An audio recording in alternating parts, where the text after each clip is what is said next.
Hello all my dear students, class 10th first term examination अगस्त month का ये paper है और आज मैं ऑब्जेक्टिव टाइप क्वेश्चन को सॉल्व करूंगा। तो सबसे पहले हम देखते हैं फर्स्ट क्वेश्चन क्या कह रहा है।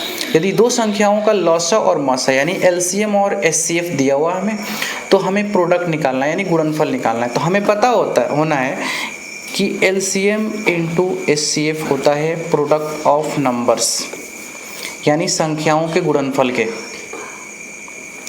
ठीक है, तो एचसीएफ एलसीएम मेरा कितना है यहाँ पे 182 और एचसीएफ कितना है 13 है। बस दोनों को मल्टीप्लाई कर दूंगा, मेरा आंसर आ जाएगा। तो इसमें जब मल्टीप्लाई करेंगे तो ये आएगा 2366। आप चेक कर लो एक बार। तो यानी ऑप्शन नंबर डी बिल्कुल करेक्ट। सेकेंड नंबर क्वेश्चन कह रहा है कि निम्नलिखित में कौन असह अभाज्य युग्म यानी which of the following is a pair of coprimes. Coprime उसको बोलते हैं जिनके बीच में सिवाय एक के कोई कॉमन फैक्टर नहीं हो। यानी हम देखेंगे तो इसमें भी कॉमन फैक्टर है, मतलब 3 से ये भी कट रहा है, ये भी कट रहा है, ये भी 2 से कट रहा है, ये भी 2 से कट रहा है, ये भी मतलब देखा जाए तो 3 से कट रहा है और ये भी 3 से कट रहा है। इसलिए ऑप्शन नंबर ए आपका बिल्कुल सही है, 18 और 25 यानी ऑप्शन नंबर ए बिल्कुल करेक्ट। ठीक है, क्वेश्चन नंबर 3 की तरफ बढ़ते हैं। 156 के अभाज्य गुणनखंड हैं यानी प्राइम फैक्टर्स ऑफ 156। तो देखना इसको ध्यान से, 2 से 2 7 14 और 2 8 16, फिर 2 3 6 2 9 18, 3 से 13 3 39। यानी आपको क्या दिख रहा है, 2 दिख रहा है, 3 दिख रहा है और 13 दिख रहा है। यानी कौन सा वाला ऑप्शन हो जाएगा, ऑप्शन नंबर डी 2 3 और 13 बिल्कुल करेक्ट आंसर है। 4 नंबर क्वेश्चन की तरफ अगर हम बढ़ें तो कह रहा है कि ax² + bx + c के शून्यकों का योगफल होता है -b/a यानी ऑप्शन ए बिल्कुल करेक्ट आंसर है। अब 5 नंबर क्वेश्चन थोड़ा सॉल्व करने वाला है, इसको जरा देख लो। 6x² -7x -3 है, तो 6 में 3 से गुना करेंगे तो 18 होगा और 18 को मुझे ऐसे तोड़ना है कि बीच में -7x आ जाए। तो 6x² -9x एंड +2x -3, तो इसमें 3x मेरा कॉमन हो जाएगा तो बच जाएगा 2x -3 प्लस जब कुछ कॉमन नहीं है तो 1 कॉमन हो जाएगा, 2x -3 हो जाएगा। यानी आपको एक वैल्यू आ गई 3x + 1 और एक आ गई 2x -3। तो एक हो जाएगा -1/3 और एक हो जाएगा 3/2। यानी ये वाला ऑप्शन किस में है, ये वाला ऑप्शन आएगा 3/2 प्लस -1/3 यानी ऑप्शन नंबर ए बिल्कुल सही है। उसी तरीके से 6 नंबर क्वेश्चन में कि जब इसको हम सॉल्व, तो 7 नंबर क्वेश्चन की तरफ हम बढ़ते हैं। 7 नंबर क्वेश्चन कह रहा है sin थीटा इक्वल टू, तो sin थीटा हमारा वैल्यू होता है p/h के, यानी कि ऑप्शन बी बिल्कुल सही है। अब बढ़ते हैं हम लोग अगले क्वेश्चन की तरफ। क्वेश्चन नंबर 8 है। 8 नंबर क्वेश्चन कह रहा है कि cos थीटा 12/13 है यानी cos थीटा इक्वल टू 12/13 यानी b/h।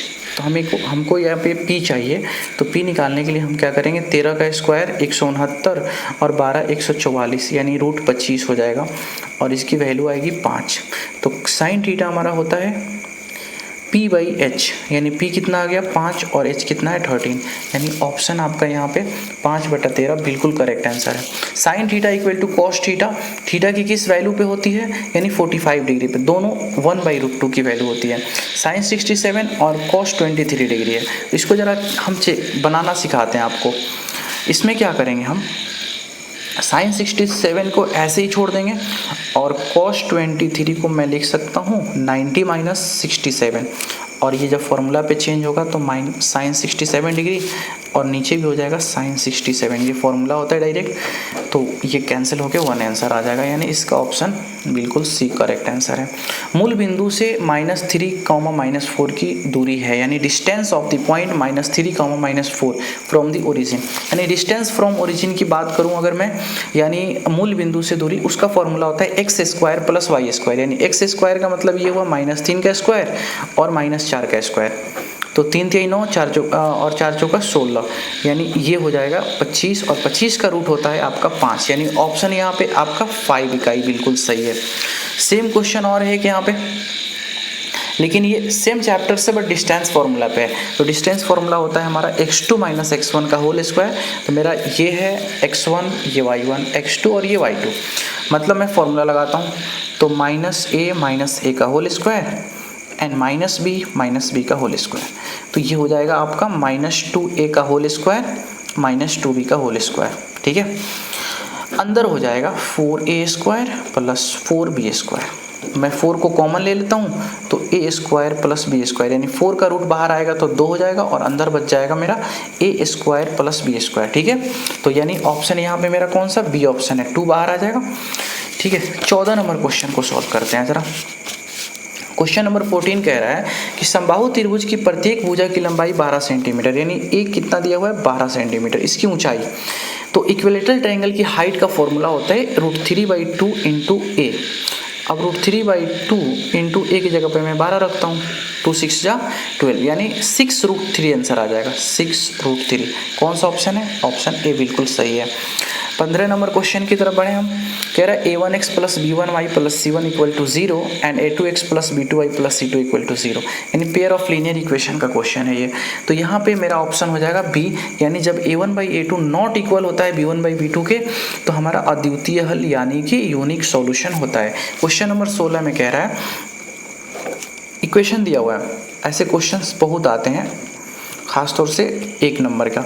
तो इसमें हमें कभी x की वैल्यू देता है, कभी y की वैल्यू देता है, तो मैं x की जगह पे रख देता हूँ 2 × 2 प्लस 3y और यहाँ पे 13, तो 3y बराबर हो जाएगा 13 माइनस 2 दूनी 4। आप यहाँ पे स्टेप कर भी सकते हो, स्किप कर सकते हो। 3y बराबर हो जाएगा 13 में से 4 गया 9 और यहाँ से 3 से कट जाएगा, तो y की वैल्यू कितनी हो गई 3, यानी कि ऑप्शन बिल्कुल ए आपका करेक्ट आंसर है। ठीक है, अब 17 नंबर क्वेश्चन की बारी है। 17 में कह रहा है कार्तीय तल में x अक्ष पर y नियामक का मान होता है। तो जाहिर सी बात है कोई भी पॉइंट जो x एक्सिस पे होता है ना, तो वहाँ पे y की वैल्यू 0 होती है। ठीक है, किस प्रकार की सभी त्रिभुजें समरूप होती हैं, तो आपको याद होना चाहिए समबाहु त्रिभुज, यानी जिसके तीनों साइड भी इक्वल होते हैं और तीनों एंगल 60 डिग्री होता है, यानी समबाहु त्रिभुज इक्विलेटरल ट्रायंगल, ऑप्शन सही हो जाएगा।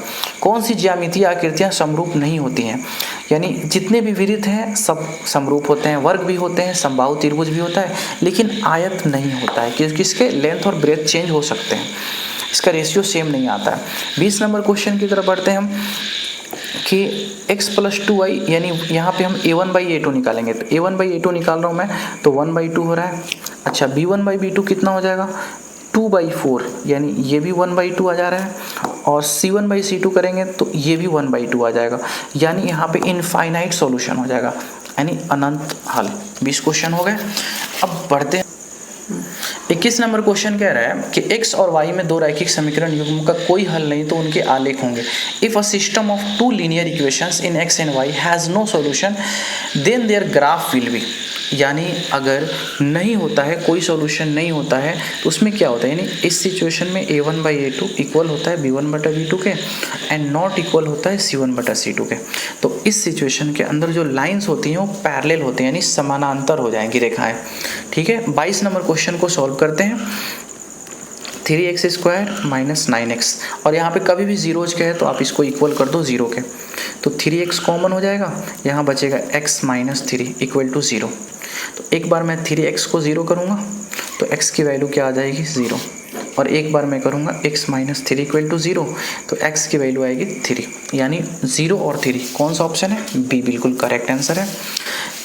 23 नंबर क्वेश्चन कह रहा है कि 12 और 20 के लौसा तथा मौसा का योगफल है, यानी हमें 12 और 20 का पहले लौसा निकालना है फिर मौसा निकालना है।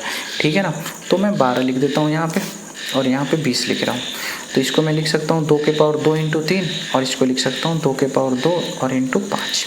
ठीक है ना, देखो SCF मेरा कितना होगा 2 हो जाएगा, 2 के पावर 2 हो जाएगा। ठीक है, और LCM हो जाएगा मेरा कितना 2 के पावर 2 इंटू 3 इंटू 5, 2 दूनी 4 3 12 25 60, और ये 2 दूनी 4। बस कह रहा है दोनों का योगफल पता करना है, यानी SCF 4 आया, LCM 60 आया, दोनों को जोड़ दो कितना आ जाएगा 64, ऑप्शन आ जाएगा बिल्कुल करेक्ट। और ये तो फॉर्मूला है आपको x³ plus bx² plus cx plus t होता है, तो ये हमारा alpha beta plus beta gamma into gamma alpha, ये हो जाएगा c/a।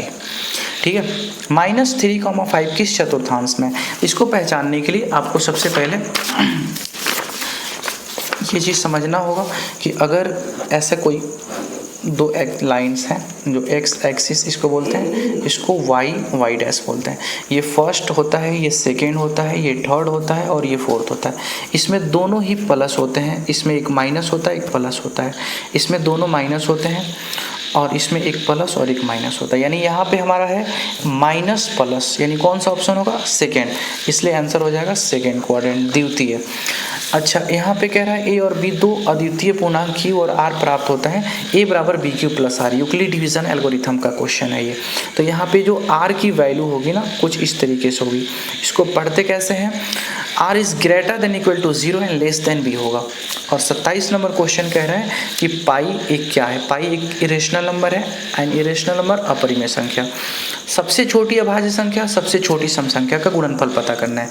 सबसे छोटी अभाज्य संख्या 2 होती है और सबसे छोटी सम संख्या भी 2 होती है। दोनों का गुणनफल कितना हो जाएगा? 4। 1/√7, इसमें कोई सोचने की बात ही नहीं है, ये अपरिमेय संख्या यानी इरेशनल नंबर हो जाएगा। ठीक है, आखिरी क्वेश्चन बढ़ते हैं। x + 2y = 3 और ये 5x + ky = 7 = 0 हो जाएगा।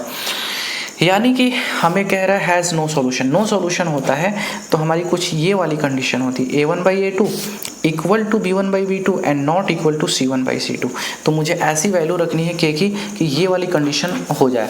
तो मैं देखता हूँ 1/5 यहाँ पे आ रहा है, तो अब k की जगह पे क्या रखूँगा कि 1/5 आ जाए? तो मैं 10 रखूँगा। तो 2 × 5 = 10, यानी ऑप्शन आपका k वाला सही हो जाएगा। That's it, thank you.